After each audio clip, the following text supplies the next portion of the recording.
It was early morning when Abdul unlocked the big glass doors of the office building.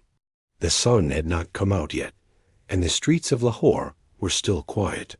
A cold breeze moved through the air, and Abdul pulled his thin sweater close to his chest. He was not young anymore. His back hurt often, and his legs moved slower now, but his hands still worked hard. Abdul was the janitor. For 18 years, he cleaned this building every day, even on public holidays. He never came late. He never took a sick day. His old bicycle was always parked beside the wall, its paint faded and tires a little flat. Nobody really noticed it, just like nobody really noticed him. He pushed his cleaning cart into the hallway, humming softly. First, he cleaned the lobby, then wiped the front glass. He always kept the entrance shining. After that, he swept the stairs, dusted the desks, and left a warm cup of chai at the receptionist's desk. He always smiled at everyone who entered. Even if they didn't smile back, people at the office called him Chasha Abdul. They didn't know where he lived or what he did after work. Some said he lived in a servant quarter behind the parking lot. Others thought he stayed in a small room on the rooftop. No one really asked. He was just the janitor, quiet, simple, and always there. But everything started to change the day Mr. Cameron arrived. Mr. Cameron was the new regional manager from Karachi. He was young, tall, and always wore shiny shoes and a strong perfume. He walked like he owned the building. He carried a leather briefcase and spoke fast and loud. His suits were expensive, and his attitude was even more expensive. The first time he saw Abdul cleaning the lobby, he didn't greet him. Instead, he said coldly, "Don't block the way. This is an office, not a tea shop." Abdul just smiled politely and moved aside. From that day, the atmosphere inside the office started to change. Mr. Cameron shouted at the staff during meetings. He insulted junior employees in front of others. He called them slow, useless, and replaceable. Everyone felt scared around him. People stopped talking during lunch breaks. The fun and laughter in the office disappeared, but Abdul kept doing his work. He didn't care about who the manager was. He only cared about keeping the building clean. He still greeted everyone with a nod and still placed hot chai near the receptionist each morning. One morning, just before 9 a.m., Abdul was mopping the hallway outside the pantry. He had a slight cough, but he kept working. Inside the pantry, the staff had arranged tea and snacks for Casual Friday. There were samosas, biscuits, and 2 large cartons of milk placed neatly on the side table. Suddenly, Mr. Cameron walked into the pantry while speaking loudly on the phone. "This team is a joke," he shouted into the phone. "No one here knows how to follow instructions." He didn't even notice Abdul standing nearby with the mop. As he turned quickly, Abdul stepped back to avoid blocking his way. But by mistake, the edge of Abdul's mop touched Kamran's elbow. One of the milk cartons slipped slightly from Kamran's hand, but it didn't fall. Nothing spilled. Still, Mr. Cameron turned slowly, with anger in his eyes. "Are you blind?" He snapped at Abdul. Abdul looked down, apologetic. "Sorry, sir," he said quietly. "It was a mistake." People nearby had stopped talking. A few staff members were standing in the hallway, holding their cups of tea. The silence was heavy. Kamran looked around at the watching crowd. Then, slowly, he opened the milk carton. No one understood what he was about to do. Without a word, he stepped forward and poured the cold milk directly over Abdul's head. Everyone gasped. The white liquid ran down Abdul's gray hair, soaked his sweater, and dripped onto the clean floor he had just mopped. He stood still, eyes lowered, hands hanging by his sides. He didn't move. He didn't speak. Kamran smiled coldly and threw the empty carton in the trash. "Now clean it up," he sighed and walked out, still holding his phone. People stood frozen. One young woman covered her mouth. A man looked away. Nobody said anything. No one helped Abdul. But Abdul didn't cry. He didn't get angry. He slowly took out a cloth from his cleaning cart, wiped his face, then got down on his knees and started cleaning the milk from the floor. He said nothing. That moment, something changed inside the hearts of everyone who saw it. Some felt shame. Some felt guilt. And some felt something rise in their chest. A quiet storm. The kind of feeling that doesn't shout, but grows. Sana, the young receptionist, held her phone low. Her hands shook as she recorded the last few seconds of what had just happened. She didn't say a word. But later that evening, she uploaded the clip to her Instagram story. No one had any idea that a simple janitor, an old man with soft eyes and a kind heart, had just started a storm that would shake the company. And bring justice in a way no one expected. Sana sat in her small room that Friday night, her phone in her hand, her thoughts heavy. She couldn't sleep. The image of Abdul, standing still while cold milk poured over his head, wouldn't leave her mind. She had worked in the office for 2 years, but never had she seen such cruelty so public, so cold. Her heart burned with anger. Her fingers trembled as she watched the short video again. It was less than 20 seconds long, but it said more than 1,000 words. She didn't mention the company's name. She didn't even write any captions.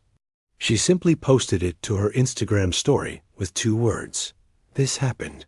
She didn't expect anything from it.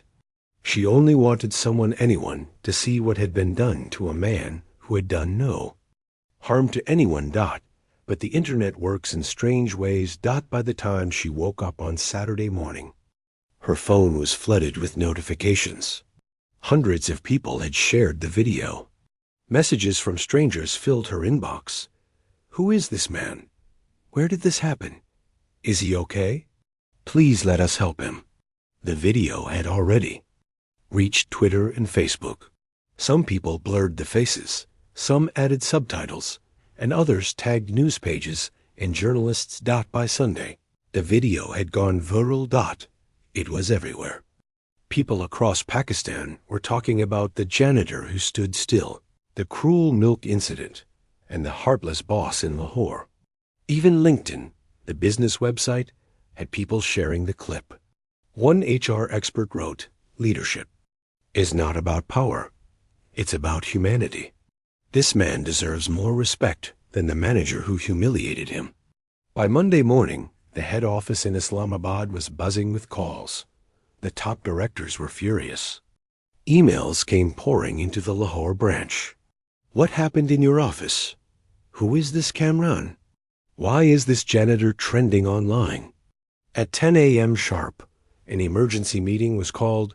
Mr. Kamran walked into the meeting room, unaware of the storm he had created.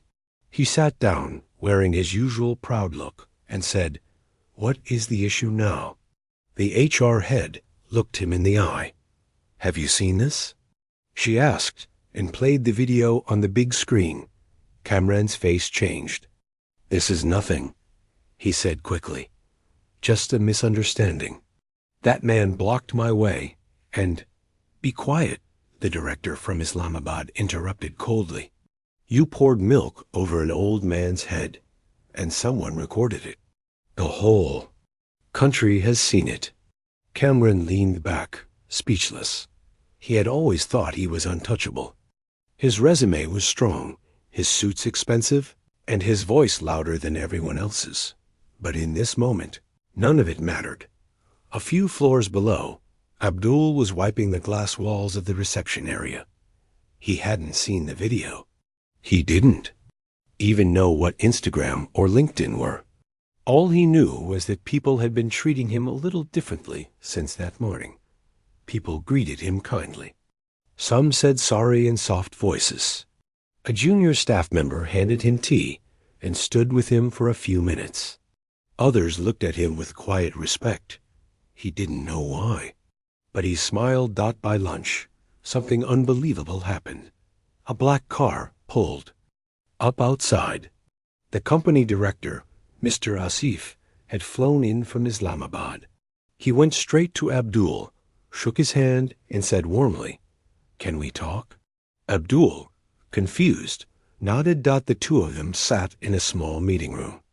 The director asked gently, "Why didn't you report what Kamran did to you?" Abdul looked at his hands. "I've been here many years," he said. "I have seen many managers come and go. I just do my work. I don't want trouble." "Don't. You think you deserve respect?" the director asked.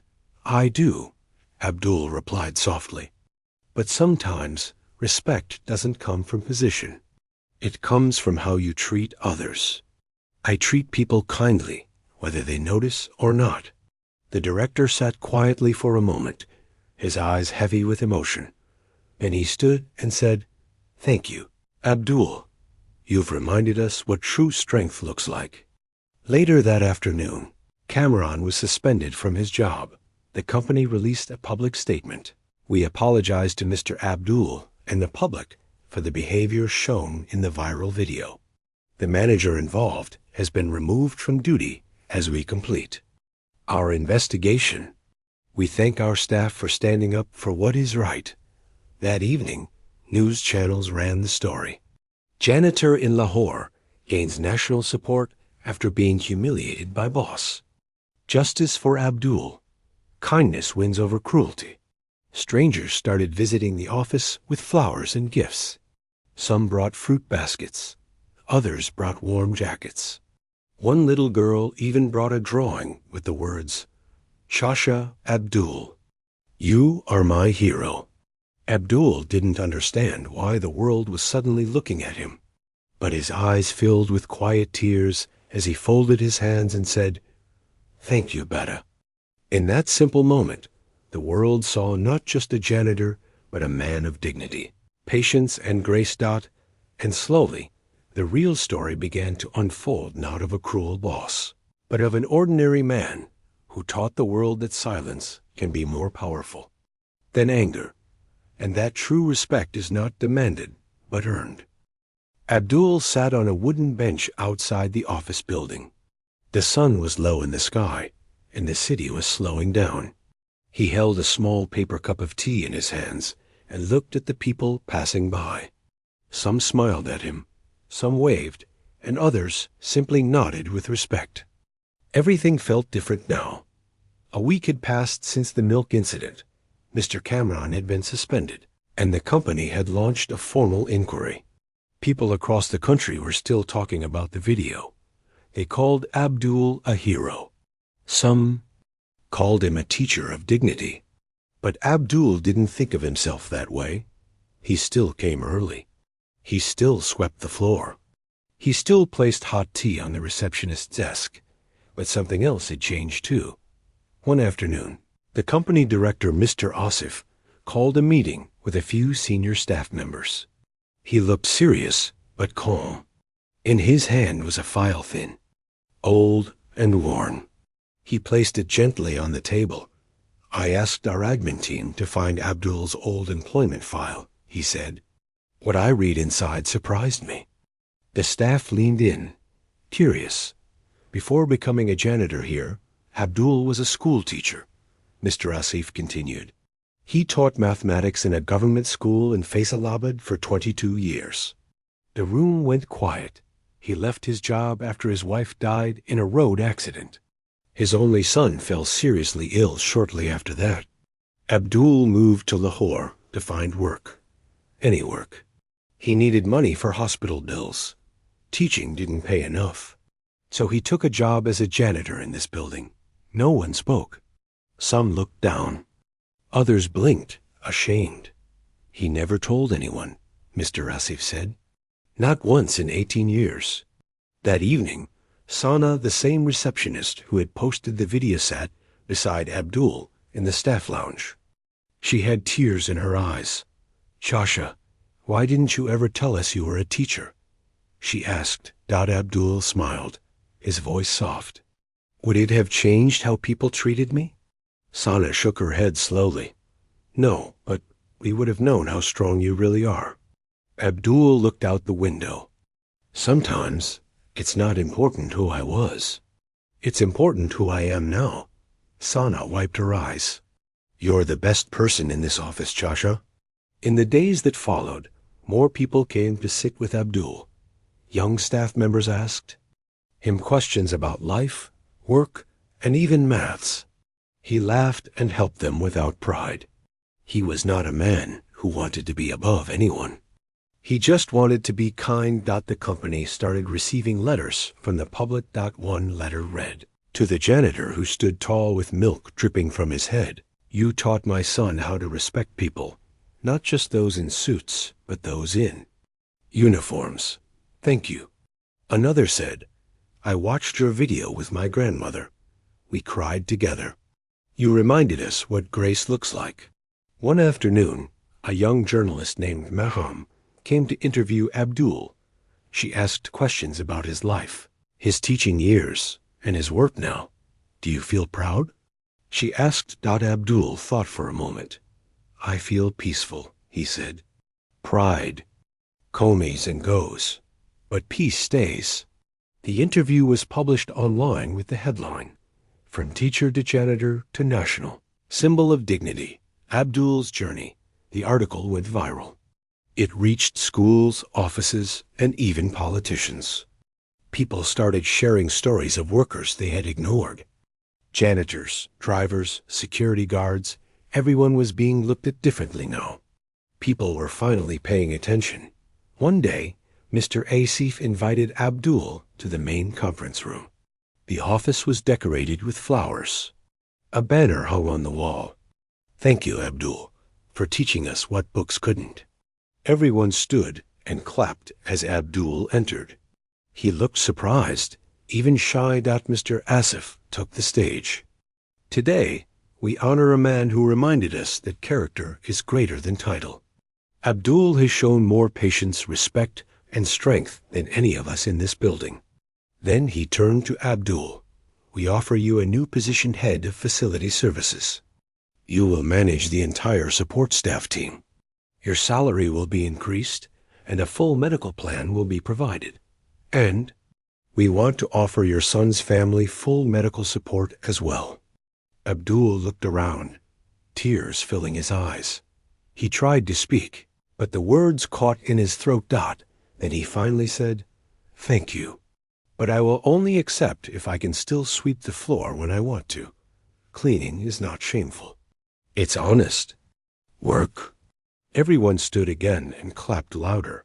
Later, when Abdul walked out into the lobby, his old mop still stood in the corner. He picked it up, held it in his hands, and smiled. Not because he had a new title, not because the world now knew his story, but because he had stayed the same honest, humble, and kind through it all. That day, people didn't just see a janitor. They saw a human being, a teacher, a father, a symbol of what real strength looks like when it stands quietly in the corner, doing its work, never asking for attention, but deserving it all. 2 weeks after the incident, the office building felt like a different place. Laughter had returned to the lunchroom. The staff walked taller, smiled more, and treated each other with new kindness. People said, "Please," and "Thank you," more often.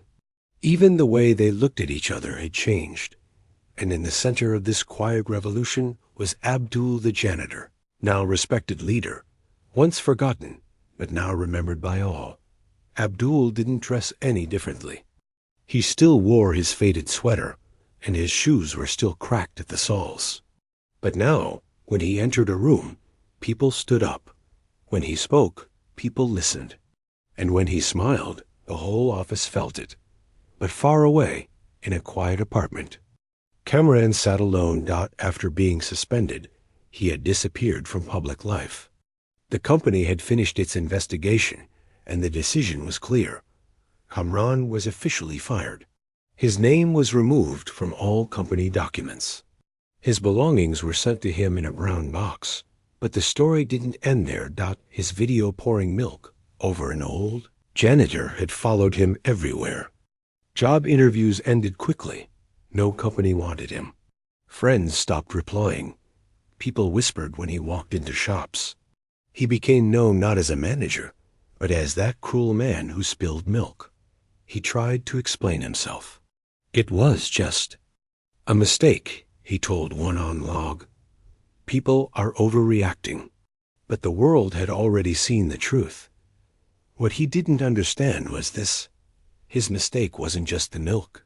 It was the pride, the arrogance, and the way he treated someone he thought was less. Meanwhile, the company continued to change. Mr. Asif started a new program called People with Purpose.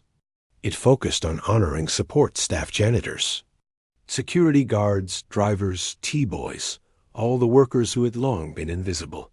Every week, one staff member was appreciated in a special ceremony. Their stories were shared. Their families were invited. Abdul was chosen to lead this program. He took the job with quiet pride. He would sit with the workers, listen to their stories, and write their names down on a board outside the office labeled, "The Heart of Our Team." People from other companies noticed this. Other businesses in Lahore started similar programs. Schools invited Abdul to speak to children. He didn't use fancy words. He spoke in simple, gentle sentences. I was a teacher. Then I became a janitor. But I never stopped being human. He would say, remember, respect is free, but it is also powerful. One day, a famous news channel invited Abdul for a live interview. He wore his neatest kurta and sat calmly in front of the camera. The host asked, how did you stay so calm when that milk was poured on you? Abdul thought for a moment. Because anger is loud, he said, but respect is quiet. And I knew one day, quiet things speak louder. That interview reached millions of people. Families watched it during dinner. Children talked about it in schools. For the first time, a janitor had become a national voice for kindness. In the office, something beautiful happened. Abdul received a small package one morning. It had no name. Inside was a note. I don't deserve your forgiveness, but I now understand. I hope you're well. It was from Kamran. Abdul read the note, folded it gently, and placed it inside his drawer. He didn't say anything. He didn't feel anger anymore, only peace. Weeks later, Abdul's son, who had long been in and out of hospitals, received full medical treatment, thanks to the company's support. He slowly recovered and was able to walk again. Abdul's eyes filled with tears as he held his son's hand during a morning walk. The city felt new. Life felt kind again. In a staff meeting one Friday, Mr. Asif announced, today we honor someone who reminded us all what leadership truly is. Not a title, not a desk, not a loud voice, but a soft heart and a strong soul. He turned to Abdul, who stood quietly near the back wall. We thank you, Abdul, Mr. Asif said. You made U.S. better people. The staff stood and clapped, not just for what Abdul had suffered, but for what he had become. And Abdul? He simply smiled and said, thank you. I'm still learning too. From that day on, a photo of Abdul was placed in the office lobby. Not because he asked for it, but because people needed a reminder that sometimes the strongest people are the ones who never raise their voices, the ones who sweep floors, serve tea, and never stop being kind, even when the world isn't kind back. The man who was once ignored, once insulted with milk in front of everyone, had become a symbol of quiet strength and true respect. And as for Kamran, his name was forgotten. But Abdul's story lived on. In every handshake given to a security guard, in every thank you whispered to a janitor, in every child who learned that kindness is strength. Never judge someone by their job. Kindness, respect, and patience are stronger than power. One small act can change the world, and one quiet man can teach a noisy world how to listen.